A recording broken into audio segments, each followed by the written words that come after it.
क्यों नहीं करना चाहिए मृत्यु भोज और इसे खाने से क्या क्या पाप लगते हैं। राधे राधे, जय श्री कृष्णा। मित्रों, एक बार फिर से स्वागत है आपका हमारे दर्पण ज्ञान गागर यूट्यूब चैनल में। तो जो भाई बंधु हमारे चैनल पर पहली बार आए हैं उनसे मेरा निवेदन है आप हमारे चैनल को सब्सक्राइब अवश्य कर लें, क्योंकि आपका एक सब्सक्राइब हमारे लिए बहुत ही महत्वपूर्ण है। तो बने रहिए बिना स्किप किए हमारी वीडियो के अंत तक। दोस्तों, आज का प्रसंग हमने गरुड़ पुराण से लिया है।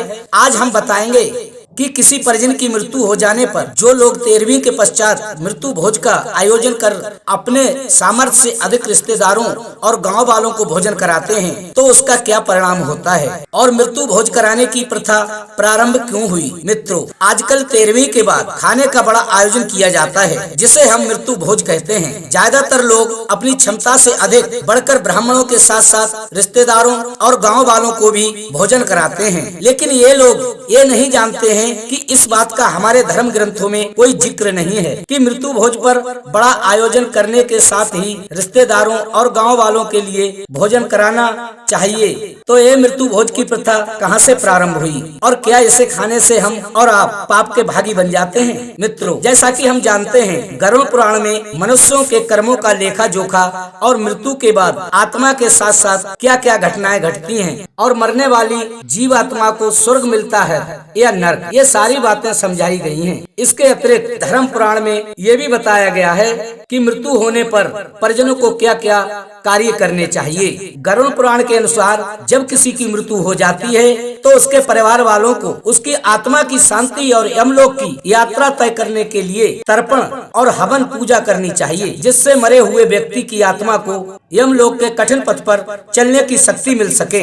मित्रों, सच तो ये है जब आत्मा शरीर का त्याग करती है तो वह निर्बल हो जाती है, इसलिए उसके परिजन 12 दिनों तक जो पिंडदान करते हैं उसे खाने से ही आत्मा को यमलोक के कठिन पथ पर चलने की शक्ति प्राप्त होती है। मृत्यु के पश्चात 10 दिनों तक जो पिंडदान किए जाते हैं उनसे आत्मा के विभिन्न अंगों का निर्माण होता है। बंधुओं, 11वें और 12वें दिन के पिंडदान से शरीर पर मांस और त्वचा का निर्माण होता है और फिर 13वें दिन जब 13वीं की जाती है तो मरे हुए व्यक्ति के नाम से जो पिंडदान किया जाता है उसी से उसकी आत्मा यमलोक की यात्रा तय कर पाती है। कहा जाता है कि आत्मा 12 दिनों तक पैदल चलकर कई कष्टों को झेलकर अपने गंतव्य तक अर्थात ईश्वर के धाम तक पहुंचती है। इसी कारण से हिंदू धर्म में 13वीं करने का विधान है, लेकिन कहीं कहीं तो समय का अभाव होने पर 13वीं तीसरे, 5वें, 7वें या 12वें दिन ही कर दी जाती है। 13वीं के दिन मृतक व्यक्ति के पसंदीदा भोज पदार्थ बनाए जाते हैं। इसके बाद ब्रह्म भोज का आयोजन कर ब्राह्मणों को दान दक्षिणा देकर मृतक व्यक्ति की आत्मा की शांति की प्रार्थना की जाती है। मित्रों, तो आपकी जानकारी के लिए ये बता दें कि ब्रह्म भोज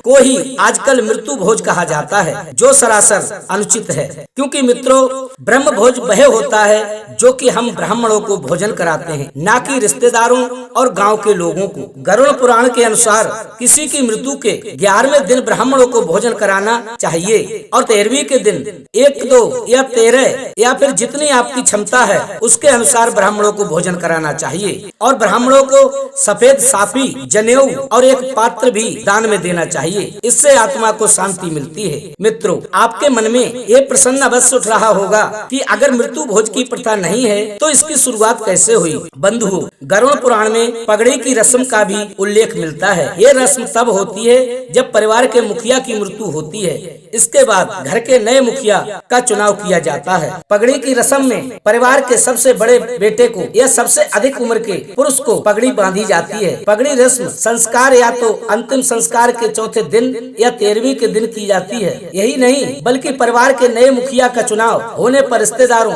और गांव वालों को भोजन के लिए आमंत्रित किया जाता है, जिसे लोग मृत्यु भोज से जोड़कर देख रहे हैं। मित्रों, अब आखिरी प्रश्न, अगर कोई मृत्यु भोज करा रहा है तो क्या वो सही है और जो लोग भोजन कर रहे हैं क्या वो पाप के भागी हैं? तो मित्रों, महाभारत के एक प्रसंग में इस प्रश्न का उत्तर है। यह बात महाभारत के युद्ध से पहले की है, जब श्री कृष्ण दुर्योधन के सम्मुख संधि का प्रस्ताव लेकर गए थे। तब भगवान श्री कृष्ण ने दुर्योधन को बहुत समझाया और युद्ध न करने की सलाह दी थी, लेकिन जब दुर्योधन ने भगवान श्री कृष्ण की बात नहीं मानी तो श्री कृष्ण वहाँ से लौटने लगे। तभी तभी दुर्योधन ने उन्हें रोका और भोजन करने को कहा। तब भगवान श्री कृष्ण ने कहा कि हे दुर्योधन, जब खिलाने वाले और खाने वाले का मन प्रसन्न हो तभी भोजन करना चाहिए, लेकिन खिलाने वाले और खाने वाले के दिल में दर्द और दुख हो तो ऐसी जगह और ऐसी स्थिति में कभी भी भोजन नहीं करना चाहिए, क्योंकि वह भोजन व्यक्ति की ऊर्जा का नाश कर देता है। और जब किसी सगे संबंधी की मृत्यु होती है तो 13वीं पर आने वालों और जिसके घर में मृत्यु हुई है, दोनों के दिलों में